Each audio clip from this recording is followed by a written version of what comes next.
Well, hello again, my lovelies. Lovely to speak to you as always. Right, now, first of all, cheers with my new mug. I must say, I'm extremely pleased with it. Oh, it's a joy. Yeah, so using mine, have christened my mug, and we'll be using it mostly from now on. Also, I did say in one of my videos, maybe the last one, that I'd made a mug for John, and we'd bisque dried it, fired it, and he glazed it. And I want to introduce to you John's new mug. There we are. I've used the white, my white throwing clay. Let me show you. Ah! Great big bags. There we are. I think they're 12.5 kilos, I'm not sure. Yes, so that's John's. I'll show you. Don't know how well we can see it in this light, as always.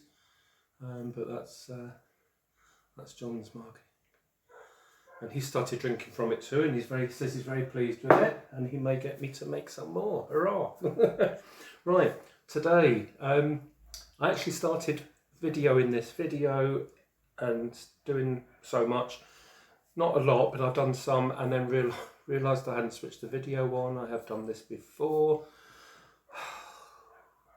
You can slap me if you want, past caring now. Oh, hello, by the way, to all my friends down south, down in Devon. Hurrah! Lovely, lovely done. I hope it's sunny like this as we speak. And also my friends across the pond, in the States, in Australia. I know hopefully you're all watching. You know who you are. Welcome today. Right, what I wanted to do was, well, first of all I shall show you. Let's pretend we're on a, what are these kind of videos, these like teaching videos where it's all a bit patronising. Hi. Have you ever gone and opened your kiln and looked to see what's happened and realised that all your work has welded itself to the base? Well, fear not, I'm here to show you what to do. No, I'm not. I just make things up as I go along, and if anyone thinks it's a good idea, then you may copy. And this is why I'm doing the video, to show you all out there what I'm doing, and you might think good idea. It's not on how to stop things sticking. I mean, the reason to stop things sticking mostly is to not have the kiln up so high. And the reason this happened, these are, or would be, actually really beautiful colours, but they've come out extremely, well, I suppose they're nice in their own right, but they're not meant to look like that. They're meant to be much brighter and more vivid. What happened there was I'd put some, these were the only ones with this glaze on. The other ones came out perfect, so that was a stroke of luck, but there you go. But what happened was, when I programmed my kiln, it's got 5 programs you can put into it, and I used up 4 for all different things, mostly to do with the vases or the vases. But different programs, because they're not all exactly the same glazes and things. So the 5th program I had programmed in, it is already a pre-programmed program. So what I did wrong was, if anyone else has got a Nabatherm 14-stroke-R top kiln, the last programs, 4 and 5, just let the friendly cat out, there you go. I put the program in that I wanted into program 5, but didn't remember to delete the rest of the segments. And on program 5 there's about 3 or 4 preset segments. So basically the kiln did what I asked it to. Let's shut the door again. There's a bit of a breeze, although it's very hot today, but I don't want it making a breeze sound on the camera for you, on the sound. But what it did do, as it finished the segments that I'd programmed in, instead of coming to end and just starting to cool down overnight, it went on to the next segment. And the next segment was maybe 20 to 30 degrees hotter than this glaze can take. So as you can see, it's completely pulled around the edge there, and you will not get that off. Not tiny pots like this, it's just ruined.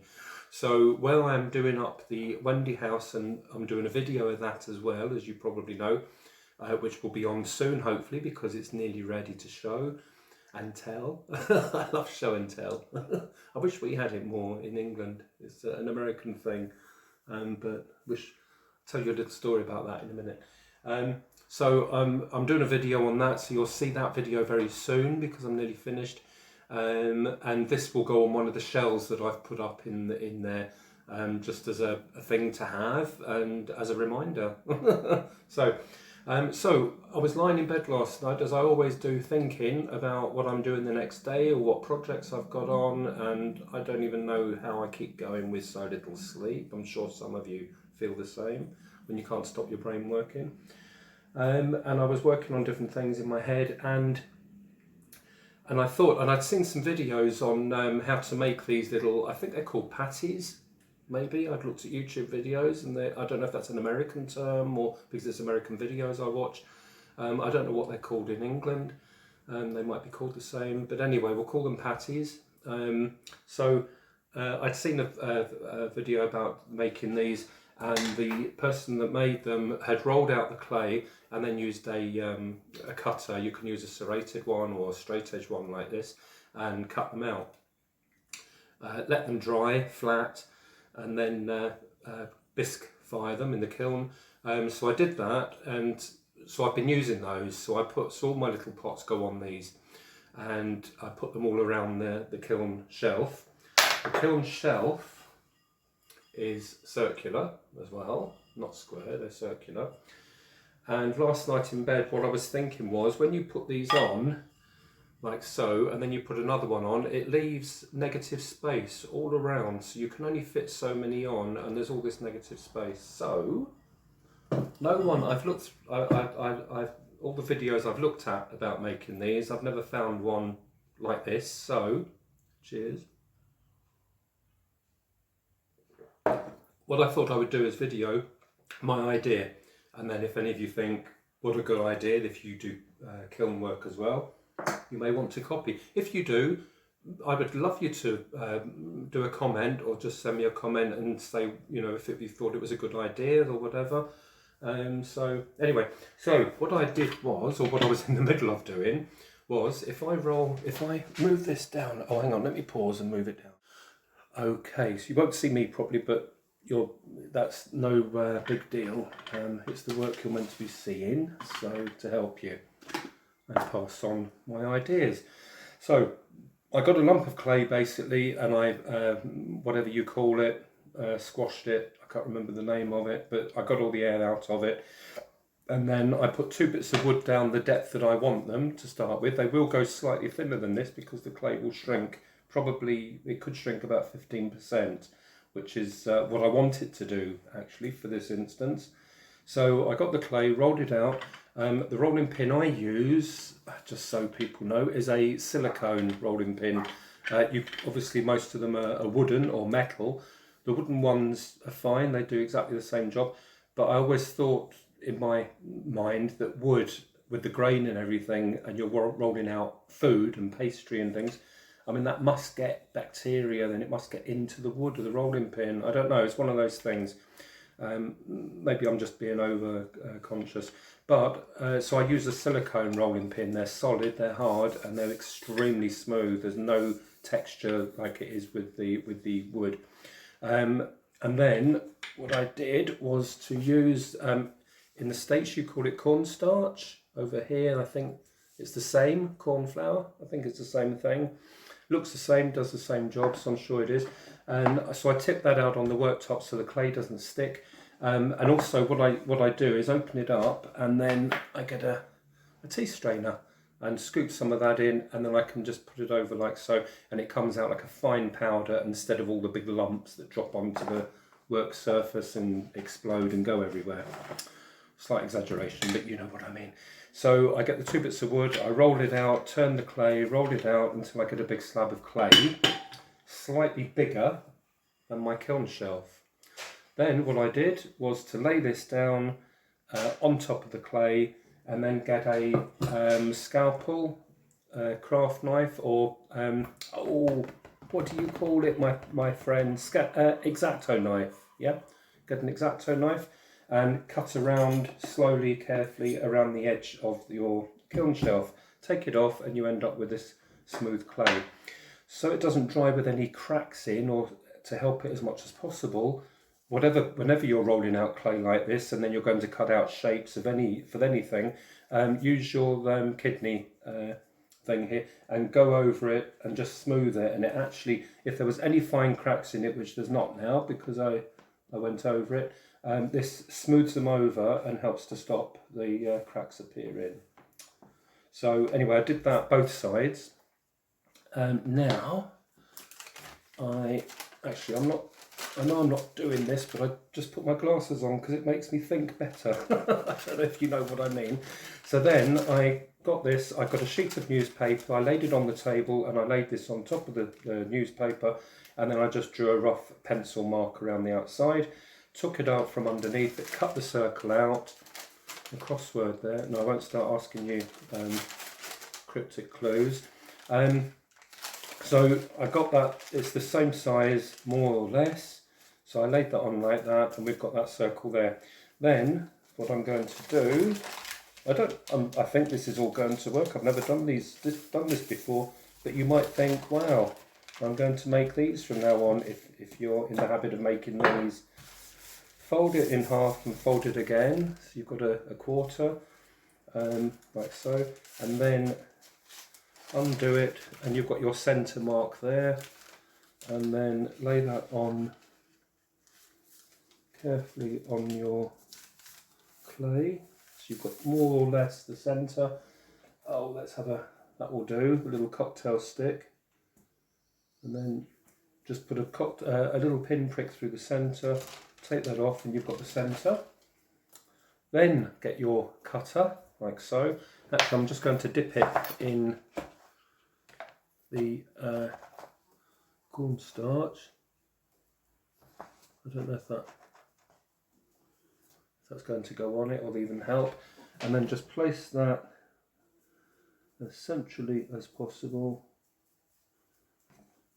like so. I suppose it doesn't have to be exact, but as near as possible, and cut that out.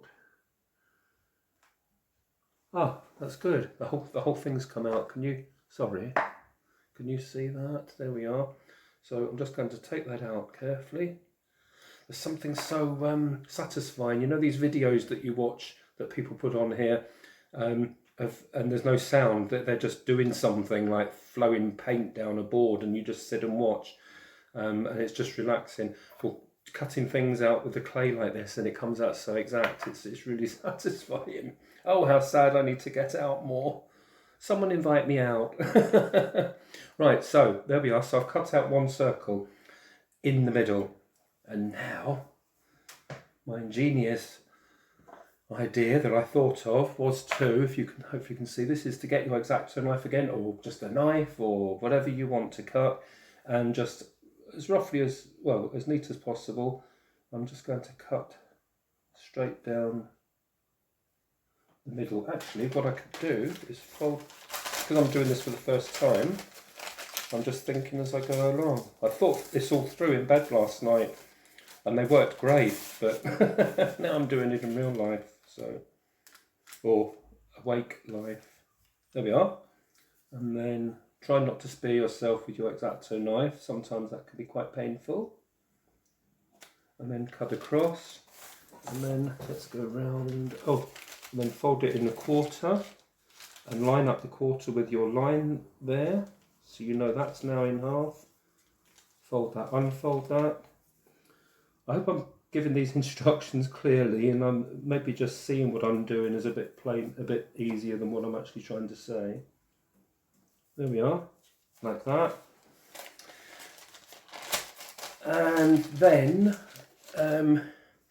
in my head I'd made these in half again, or you could leave them. That would be up to you, wouldn't it? Let me pause because I need to think what I think is the best way to do that. Okay, what I have thunk is I've folded this again, so that's folded in half, then in quarter, folded it again just to give me a more or less even section, and I am going to divide these, instead of having 4 big pieces like this, which could warp slightly or go slightly out of shape when it's drying.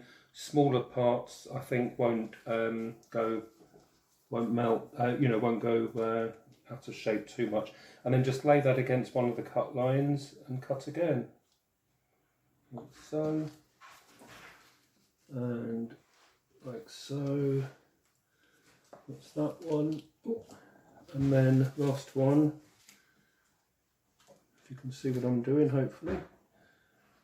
There we are. And I think there's maybe an easier way to mark them out, but folded paper seems to do it well for me.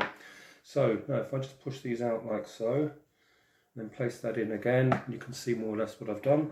Now, this clay, as I said, can shrink up to about 10-15%, so it won't go over the edge of the kiln shelf when you put them on. They'll just slightly shrink, so if you put the whole thing together, it will be slightly smaller and fit easily onto the kiln shelf, so you don't have to try and move one across and move one back to make it all fit. You can just place them all quite nicely. So you've now got, I suppose, like this, you've now got shaped ones of these. And then if you've got a lot, like I do a lot of pots in one go now, because I more or less know what I'm doing, then I can just throw these onto the kiln shelf, more or less they'll fit in. I can put this in the centre and I can lay all my pots on and get much more in, instead of having all this negative space around by doing either squares, or because I was given, well, wasn't given, I paid for these when I bought the kiln. There's 3 of these, but even when you place those on the kiln shelf and you put 3 on, there's all this space, all the negative space in between, and then you would have to put things on your kiln shelf, which I will probably never put any work on my kiln shelf ever, because I don't want that happening to my kiln shelf. I do have a grinder tool thing, a big electric tool thing that I can grind them off and make them smooth again. But if I can just make these now and again, and I'll just make a whole one of these. I'm now going to lay this on newspaper. I'll put a sheet of newspaper on the top, and then I'll probably put a tray on the top of that. So it's not a heavy weight, but it's just enough just to keep it flat. And I'll leave that a couple of days to dry. Let me just move the camera. Right, okay. And obviously when you've finished with your bit of paper, it does act as a sun shield when you're sitting in the garden, relaxing and lounging perhaps. Moving on, as I said, I shall put this on newspaper, some newspaper on top. I think that helps to soak up the moisture, so I've heard. I'll lay a tray on top, but not too heavy. I don't want them squashed out of shape. I'll leave them to dry, and then I'll fire them. So we'll do that, and you'll see that in the next clip.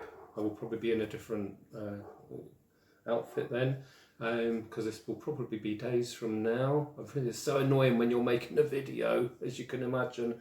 So frustrating that you want the next step to happen now, today, so I can just press play and say da. So anyway, in a few days time, or a second or two to you, I will come back. So, and also I do want to thank all the people that have so far purchased my vases, sending them around the UK and across to the States, across the pond to my friends. I am most happy about that. Oh, I did want. Thinking of the States, this reminded me when I mentioned show and tell. My previous partner from years ago, we used to live in York, in England, in Old York rather than New York, and he has family, relatives, close relatives that live in different parts around New York and upstate New York, and we went to visit quite a number of times, and we stayed 3 weeks, 4 weeks at a time, and I really enjoyed being there. And we mostly stayed in New York or City Island, the Bronx, a really nice part of the Bronx. God, I couldn't believe how lovely the Bronx could be when you hear such silly films on TV all the time. I know there's bad areas everywhere. There is here, believe me. But I really have always had good fond memories of America and going across to America, and hopefully maybe going again soon somewhere, God willing.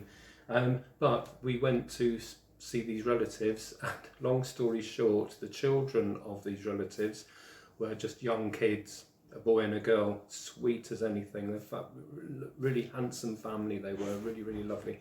And the little boy was saying something to his mother one morning, and she was saying, no, no, you can't do that. It doesn't work that way, and blah, blah, blah. And we sort of asked what was going on, and apparently each week, or however often they do it, the children, as you all know, if you're in the States watching, the children take things with them to school now and again, and they do a show and tell and talk about it or whatever. Well, the little boy, his name's Reese.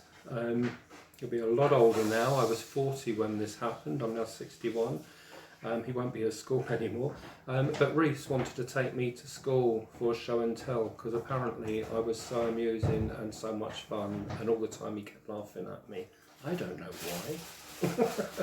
So I could have been a show and tell if I was legally allowed to be taken into a school at the age of 40.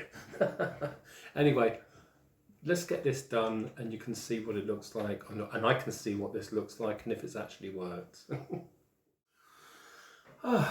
Okay, here I am back again. I know it's only a second for you, but this is days ago that I started filming this video.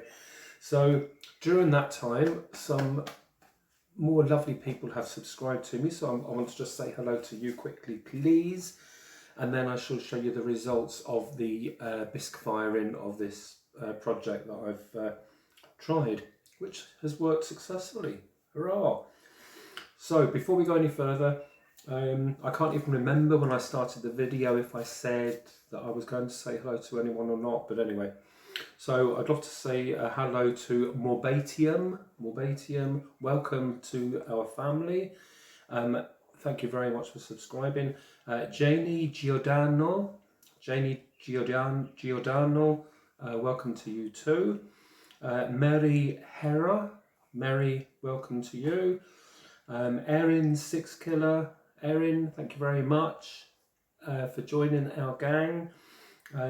We've got 1, 2, 3, 4 Andy, or Anjay, I'm not sure. I'll call you One for short. Hi there. Thank you. We have a Zoraida Melendez. Zorenda Melendez. Zoraida, thank you very much as always for joining us. We also have Lindsay Murray. Lindsay, big hello to you. Hope you're all well at the moment, all of you. And also Maggie Zander. Welcome, Maggie. Welcome to you too. We've got 1, 2, 3,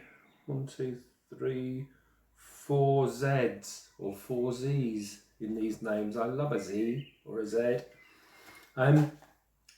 Before I show you the results, and ever so quickly, I don't want to go on, I don't want anyone to get bored, and it's not a thing you should get bored over, but somebody just recently had written to me and asked if I had a sort of fan mail address thing, which sadly I don't. I haven't built the business up big enough to have like a PO box, but they ended up private messaging me on Messenger, I think. And the young lady I'm talking about, just wanted to thank. Oh, 1 minute. Sorry, somebody at the door. Yes, so this young lady had messaged me and on Messenger, and she explained that she suffers quite badly from agoraphobia, ADHD, and autism as well. Poor lass. If you're watching, my thoughts are going out to you, and hope that you're having a better day rather than a not so good day. I can't empathise with you, but I can sympathise with you. The biggest thing I think that I had in sort of health or mental health type condition, I had a year and a half where I suffered from depression. Some of you people watching will know exactly what that's like. It's not just a feeling or anything, it's an illness, and I had to in the end have drugs for it, and in the end it helped, and in the end I felt much better. But I went through just a hell of a time for a year and a half, which I can't remember a lot of it now. My mind, I think when bad things happen sometimes, I don't know, does your brain do something to try and hide it from you so it doesn't keep you feeling that way? I don't know. Don't know how the brain works. But anyway, this lady had messaged to say that she had these conditions quite badly, but she wanted to thank me because she's found my videos and she's watching them. She's loves dolls' houses and things, and she's learning a lot from watching the videos and the miniature vases and things. She wants to purchase some different things. And she just wanted to say thank you because she doesn't go out a lot, and it really is actually helping her mentally and physically, helping her to feel good when I'm on talking. She said, like a lot of other people say, it's like I'm in the room with you talking, which is the way I talk to this screen, because I feel like I am talking to all of you in this one big family room. Be a really big room, wouldn't it? But I'm sure there's rooms out there to fit us all in. But that, I have to say, I won't say who the lady is. I don't know if she likes this, would like this on air or not on YouTube. But I just want to thank you from the bottom of my heart. I can't believe you thanked me for making you feel happy or whatever watching my videos. I have to thank you for saying such a kind thing, and the fact that my videos are helping, or what have you. Well, I won't go on. I'm getting a bit tearful, as I usually do at different times. So here we are. Anyway, let's have the outcome of my bisque firing. I'm just going to pause for a second. I'll lower the camera and I'll let you see what it looks like. Okay, hopefully you can see this. So here are all the pieces. You can hear now that they're not clay anymore. They've been bisque fired, so they're now ceramics. So all I would do if I'm doing a full firing, which I will be very soon, is to place the round one roughly in the middle, and then I'm just going to throw these around. And I would put as many round as vases or vases that I want, or other items that I'm making as I want. So there's some of those round, and that one there. Let's just push that in as well. So if I can hold that up, you'll see, as I said, this clay does shrink 10 to 15%. This clay, which is a white stoneware clay with no grog, so it's smooth. So that's what you need to do the job. So there's a slight gap all round. I mean, you can push them all together to close them up completely, but I can now use that as if it's a full kiln shelf without any gaps, any negative spaces. We don't like negative unless we don't mind negatives because there's always a positive with a negative. So let's be honest here. Right, so that's it really. So I can do that, and then if I'm only doing a few pots, I can still just put these on or place them where I want with a space around, so there's air around each one. Do what I want really. And what I might do is make 2 of these. I might make another one and bisque fire it very soon. And then any of these, if a pot sticks to them, like I showed you at the beginning of the video, and it damages it, I won't try and smooth it down or try and repair it. I will throw it and just replace it with another section. Well, I've made 2 lots of these, so I'm going to do that. And if you can see here, I have a whole set of new glazers with different bits of glass, different colours and things in. 2, 3, 4, 5, 6, 7, and different things here. So, and I have glazed a couple, 2 or 3 of each, just to see what colours they turn out. So all of these will be in another video, and I'll show you how they come out. I'm using some of the glazes that I showed you in the beginning of the video, where the pots melted. I can't remember which one of these, but this time I would do a correct program firing. I'll make sure there's nothing in the program to carry on heating up. I'll just make sure it's programmed to how I want it, and I'll show you how these are meant to look. Okay. So thank you as always for watching. I'm using my old mug at the moment. The other one's in the sink waiting to be washed. How lazy is that? I will get out there and do it because John has OCD as a condition, and when he sees things he just has to clean them. No, I don't rent him out, but depending on how much, you know, if it's enough, then I'll let him go. Anyway, thank you folks for watching. I hope you are all feeling as well as possible at the moment, as well as you can, and I hope that you're feeling happy. I will very soon be doing I'm now overlapping all my videos, so I'm having to watch sections of different videos to see which group they're meant to be in, and I'm about to show you another one where I've made something and I'm going to put it on Etsy and sell it, an actual piece of furniture. So I'll do that at some point very soon. Okay, nice to speak to you. Hope you're all well. Take care and speak to you again soon. Bye bye, my lovelies.